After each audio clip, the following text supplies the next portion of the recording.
rawaan moom olofam gën a xóot ngir ma mën maa tekkil phrase bi nii ndax man sama tekki ko moom dina xaw a jaxate moom Moustapha jaxate kaddu yi nga xamante ni tari na ko yëkkati wala Binta moom bu dégg na wolof moom mën na ma ko tekkil yéen ñaar rek ku ci mën a jéggi bàyyi rawaan tekkil la ko tekkil ma ko ma bamtuwaat texte bi joxal Alaaji Rawaan. Avec l'arrivée au pouvoir de Pastef, le premier parti fasciste africain, notre pays vit depuis 13 ans une véritable politique d'épuration. Depuis 13 mois, hein? Depuis 13 mois, wow. Une véritable politique d'épuration. Wow, bon, Moustapha Diakhaté, c'est très dommage parce que en fait, ça dit wax ji Khadim Bamba Diagne doon wax dafay ñëw à chaque fois sama bopp su may déggee genre déclaration yi. Que ni Sénégal li lu graaw moo fi xew mooy que ni xale yee bëgg a baax mag ñi bañ parce que man pour man dama jàpp ne non dëgg la c'est vrai que à chaque fois nga gis lu mel nii après tu te demandes que ni mais nag venant de certains peut-être du la bett parce que Sénégal tamit bëri na ay mag quand même voilà mais peut-être ñaar ñett nga ciy gis yoo xamante ni des fois bu ñu génnee wax te nag ni ko olof di waxee ku wax feeñ te gis nga boo waxee nag danañ la naw mbaa ñu xeeb la wax dëgg fa yàlla xam nga maanaam Sénégal dafa fi am ñoo xamante ni tu as l'impression que maanaam bu ñu sañoon réew mi actuellement nekk di tàkk dafa mel ni dafa fi am fii ci biir réew mi ñoo xamante ni ay 3-4 pas yoo xam ni dafa mel ni daal ñoom jiixi jaxa ak problème ak pëccxoo ñoom dafa mel ni da leen di dundal mooy seen matière en réalité. C'est que Sénégal y a pas péril en la demeure actuellement réew mi amul jafe-jafe barki Demba Ndiaye ñi toog war a mën a toog waxtaan toog nañ fële waxtaan. ñi opposé wu dem nañ de l'autre côté jël seen salle opposé wu def seen contre dialogue. bu fekkoon Sénégal ba muy am problème bu ñu doon def contre dialogue duñ ko def parce que nag c'est un exemple boo xamante ni dafa exister du lu ñuy inventé. C'est-à-dire le M23 bëgg na fee def contre dialogue ay gendarme lañ leen yóbbu GIGN lañ leen yónnee ne d'ailleurs fañ ko bëggoon def ci espace public dañ leen du ngeen ko fi defee ñu dem dans un espace privé seen siège bëgg ko fa defee ñun leen du ngeen ko fi defee ñëw génne leen manu militari li ñuy wax manu militari mooy génne leen par force donc épuration du rien d'autre que maanaam terme la boo xamante ni c'est que quand tu connais un peu lu tuuti rek ci histoire da ngay xam ne terme bi dafa am effectivement un sens dafa am benn poids bu diis a diis c'est pas pour rien mu wax épuration dafa am poids bu diis parce que loolu nag dafa amoon dans l'Allemagne nazie parce que en plus de ça nag da cee dolli parce que li nga wax y a un autre dafa am yeneen loo xamante ni da ko cee dolli wax ne il a fallu à Hitler 6 mois pour mu rey la démocratie en Allemagne. Donc, ce qui veut dire que référence, bi muy wax épuration, c'est-à-dire il est conscient que référence boobu la référence nazie la fay jël mooy li amoon en Allemagne. Épuration bi amoon Allemagne mooy Hitler moo toog ba benn moment mu ne la race aryane mooy race bi féete kaw. Juif yi duñu dara donc jël leen parti leen ci ay camp ba mu demee ba loolu doyatu ko mu ne da leen di épurer purement et simplement da leen di dindi de la face de la terre. ñoo am lu ñu tuddee ay Auschwitz am lu ñu tuddee les camps de concentration am lu ñu tuddee les chambres à gaz et cetera et cetera. loolu tey moo indi sax problème yi ngay dégg nii wala bokk na ci parce que jiitu na loolu. yi ngay dégg nii Israël parce que après dañoo l'Europe parce que avant il y avait la déclaration de Lord Balfour moom moo jiitu mais après la seconde guerre bi nga xamante ne jox nañ leen la possibilité ñu dellu en Israël donc ñu affrété ay bateau di dem est-ce que Exodus bi ngay dégg Bob Marley di ko way ça fait partie des bateaux yi nga xamante ñoo waroon dem en Israël pour yóbbu ay juifs mooy Exodus mooy Patria mooy Struma c'était 3 bateaux bi ñu demee foofu ñu wàññi leen. bateau yi ñaari sombré benn bi moo delluwaat ba Europe mooy Exodus donc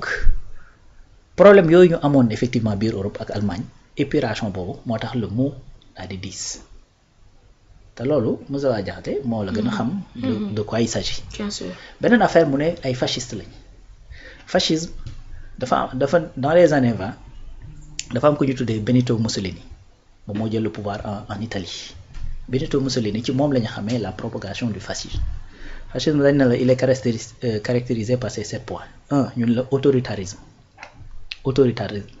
rejet de la démocratie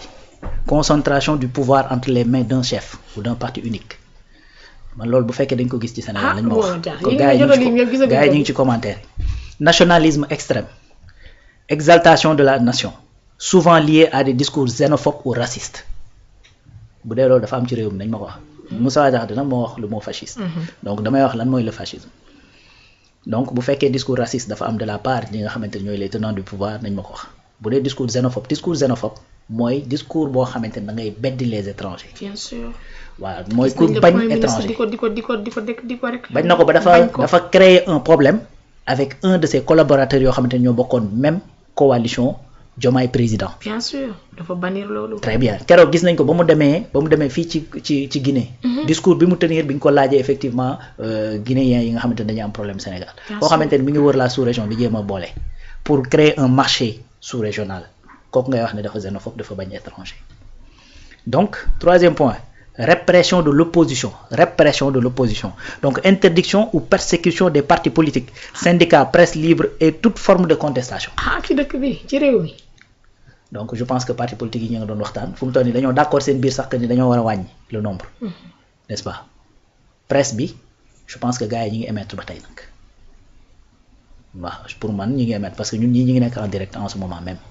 yeneen i médias aussi pareil syndicats yi. donc pacte de stabilité nationale lañ signé avec l'État pacte de stabilité nationale lañ signé barki démb ak avec l'État ñu daje fii ñëpp teg ci seen bët ñu waxtaanee ko waxtaan wu am solo. propagande de masse usage intensif des médias de l'éducation de la culture pour contrôler l'opinion publique est-ce que da nga fee gis école bu ñuy jàngalee Diomaye Faye wala bu ñuy jàngalee Ousmane Sonko ça n'existe pas. te loolu mooy propagande mooy que ni demal dans la Chine Chine sax c'est pas un bon exemple parce que fascisme dafay xeex le communisme mais foofu c'est-à-dire le culte de la personne moo fa amoon militarisme mu ne glorification de la guerre de la force et de l'ordre wax dëgg fa yàlla nag militarisme nag wax dëgg yàlla amul ci réew mi waaw on a une armée républicaine ñun mosuñoo jiite te ñi nga xamante ne dañoo nekk fii nekk ci région yi nekk ci sous-région bi nekk ay régime militaire xaxaruñ leen ànduñoo ak ñoom li nga xamante ni mooy intérêt sous-région bi di intérêt réew mi ci loolu la effectivement les nouvelles autorités di dox fexe boole d'ailleurs militaires yooyu ñuy wax yi nga xamante ne ñoo nekk dans la sous-région mais ñi ngi discuter actuellement ak kii di ak CEDEAO le ministre des affaires étrangères bu Mali lan la wax actuellement dañoo nekk ci phase apaisement ak discussion avec la CEDEAO pourtant militaires yaa fa nekk ba tey Sénégal nag loolu amu fi. donc ñu ne anticommunisme rejet du marxisme etc. déjà lii sax ce n'est plus d'actualité parce que aujourd'hui même la Chine communiste est devenue efficace mooy que ni l'essentiel mooy que ni économiquement parlant na réew mi dox peu importe le communisme etc. donc ces genres d'idéologie etc. léegi c'est des idéologies hybrides ça n'existe même plus corporatisme tentative de contrôler l'économie par un système où patrons et travailleurs sont regroupés dans des organisations contrôlées par l'État voilà effectivement li nga xamante ni moom mooy fascisme lii mooy li nga xamante ni moom la Moustapha Diakhaté di taxer les nouvelles autorités léegi nag li ci gën a ndaw man pour man li nga xamante ni moo nekk ci ces déclarations mooy diffusion de fausses nouvelles beneen affaire mooy calomnie wala jeter le discrédit si les institutions man pour man soit dafa xamul le poids de l'histoire soit effectivement da ngay jóg juste pour yàq pour dénigrer dans les deux sens c'est-à-dire du la honorer dans les deux sens il y a aucun honneur à tirer là-dessus parce que nag dafa am jiix jaax yoo xamante ne wax dëgg yàlla boo xamee tension tuuti sama benn père Gueye Para maa ngi koy ziar au passage loolu la may wax naa ma gis nga ñiy nekk fii di wootal di wax terrorisme wala di wax tension ci réew mi mosuñoo dund tension xamuñu luy tension mu ne man mi dem au front jàkkaarloog effectivement c'est quoi c'est-à-dire ñun chaque jour suñu xel dafay xalaat ci naka la ñuy war a mën a def ba yenn discours yeeg yenn tension yi duñ ko créer ci réew mi parce que gars yi koy wax yëpp xamuñu ko en fait c'est-à-dire gis nga Rouba actuellement ce pays là bu neex ñenn ñi bu bañ a neex ñenn ñi ce pays va se calmer et le travail sera fait parce que sénégalais yi dans leur majorité ñoo noppi ci avancer ñoo pare pour avancer xam nga parce que dañuy dund pendant plus de 60 ans d'indépendance et daanaka Sénégal puusul paasul c'est que loolu noonu actuellement moom la sénégalais yi sonn ba tax na y a certains discours yu nga xamante ne malheureusement gis nga boo ko defee après yaa ciy wéet avec les conséquences mais doo am koo xamante ne day ñëw di la ci topp du am c'est-à-dire ñi ànd ak yow ñu ci bari sax dañuy toog ci seen ruq naan déggal góor gi li mu waxati parce que ça n'a pas de sens c'est-à-dire oppose-toi mën na nekk il y a des opposants qui sont là qui s'opposent yoo xamante ni dañuy xool loo xamante ni gars yi dañ koy teg ñu koy jéem a déconstruire avec des arguments lu mën a nekk la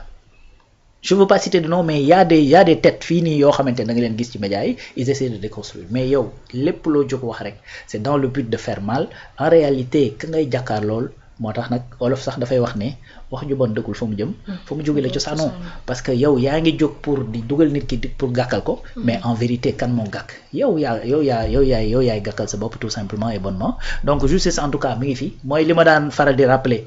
naan ministère de la communication jarul sax muy sonn trop ci affaire média yi parce que am na loo xamante ne boo toogee ci média wax ko c'est-à-dire moom il n'est même pas concerné c'est-à-dire c'est la justice qui va se lever pour régler li nga xamante ni moom la ñu war a régler donc am na ay termes yoo xamante ni le poids de l'histoire dafa am c'est-à-dire nit waroo boo demee ba toll benn dayoo bi waroo di wax ni pour wax rek wala wax juste dans le but de faire mal wala juste dans le but de montrer que ni man dama am fit man maa sañ a wax lu kenn sañ ta wax c'est pas le cas c'est-à-dire fii ku fi nekk loo bëgg a wax di nga ko wax da ngay xëy di wax dara nit di xëy di wax la même chose ñuy comprendre kii di ko mën a loolu même bu ñu àndut ak moom yow duñ la mën a comprendre c'est juste que parce que peut-être que am na l'éducation et l'intelligence qu'il faut pour mën a wax li mu bëgg a wax ku nekk mën koo dégg comprendre son message plutôt que ñuy rejeter systématiquement parce que à la fin da ngay dem ba boo doon wax lu am solo sax dootuñu ko déglu boo doon wax lu am njariñ sax dootuñu ko déglu da ngay dem ba boo def nag li dal benn ci paa yi moo lay dal mooy tey ngay bëgg a ñëw wax lu baax gars yi ne la attention faites attention ci moom parce que démb moo fi waxoon nangam. bien sûr voilà donc loolu man je pense que ni Moustapha Diakhaté war na ko éviter boppam éviter ko waa këram yooyu muy wax naan bu ma demee bu ma kenn seet dama leen teggil ay coono mais dëgg la parce que mënoo nekk nag sa sympathisant nit ñu jàpp ko ci kaso bi doo ko seeti boo ko bëggee tegg coono boobu mais xoolal li ngay wax ak li ngay def loolu mooy en réalité teggil leen coono mais cette victimisation wala nangam wala bu ñu ma kiyee tu as le droit nag nga dem dañ laa war a assister sa avocat da la war a assister bu la assister bu la neexee tu peux garder le silence bien sûr nga toog noppi xam nga jàpp sa ñaambur loolu am nga ci droit mais cela ne va pas empêcher que la machine va continuer gars yi danañ continuer def li ñu war a def boo noppeek boo tontuwul ak boo nangam benn bu ci cas bu ci nekk am na lu ci yoon prévoir donc il faut que nga dimbali sa bopp dimbali ñooñu ngay bañ a teg coono xam la donc en faisant des déclarations yoo xamante ni au moins digne de ton âge voilà au moins digne de ton âge mais fii fascisme amul fii ci réew mi ça n'existe pas dans ce pays-là donc et puis malheureusement c'est des éléments de langage yoo xamante ni da ngeen koy jël nekk benn groupe di ko relayer sans pour autant prendre en considération les conséquences yi nga xamante ni mën na ci def parce que ñi nga xamante ni ñoom la bokkal camp il n'est pas le seul bu may dégg muy wax affaire de fascisme encore une fois je vais pas citer de nom nit ñi ñu ngi ci internet bi ñu ngi xool et cetera il y a d'autres yoo xamante ni man j'ai entendu seetaan seen ay vidéos yoo xamante ni il parle de fascisme am na ci koo xamante ni moo daan toog ci télé bi naan le Pastef c'est la révolution des ratés après nga gis ba mu ko waxee ñëpp di ko reprendre c'est-à-dire man pour man nit surtout boo amee benn dayoo bi c'est-à-dire waroo nekk un répétiteur au moins peut-être l'honneur ou bien nu ma koy tuddee ci la grandeur de tes idées mais pas ngay nekk un répétiteur peut-être benn jeune ci sa parti wala koo bokkal obédience wax na benn terme rek ok après dama koy jël nekk son relais et cetera c'est pas ça. des fois duñ comprendre sax signification terme bi. c'est pas ça mais moom il le comprend très bien. si Moustapha xam na ko moom il le comprend très bien. ñi nga xam te ñu koy reprendre. c'est ça léeg-léeg duñ ko sax comprendre. c'est ça mais Moustapha voilà donc moom li nga fi lim nii xam na. très bien il le comprend très bien il connaît le poids de l'histoire xam na bu baax a baax de quoi il s'agit xam na les termes yi nga xamante ne moom la ko utiliser mais encore une fois quand tu parles il faut parler avec la tête et pas avec le cœur parce que sa xol bi des fois mën naa am lu ci nekk loo xamante ni soit di nga